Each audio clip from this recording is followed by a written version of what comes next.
सुन रे खेला माई अपना दामाद के रे माई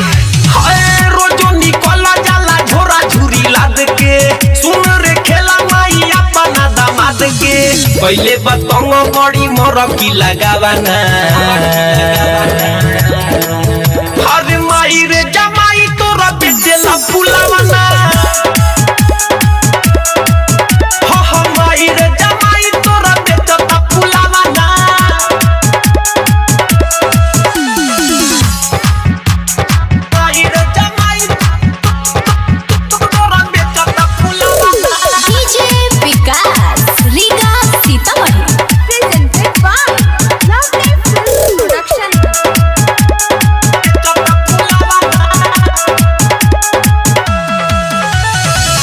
जो जाब करे छोड़ी नौकरी सरकारी बोली तो देवेला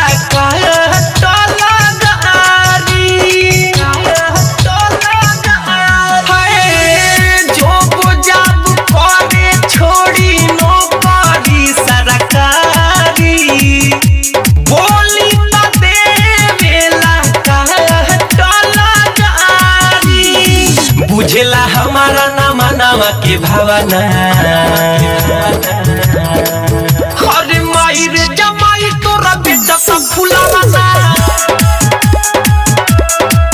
हाँ माई रे जमाई तोरा बेटेला फुलावाना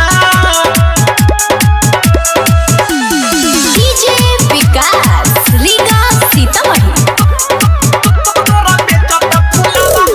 आप सुन रहे हैं अमित पटेल की आवाज में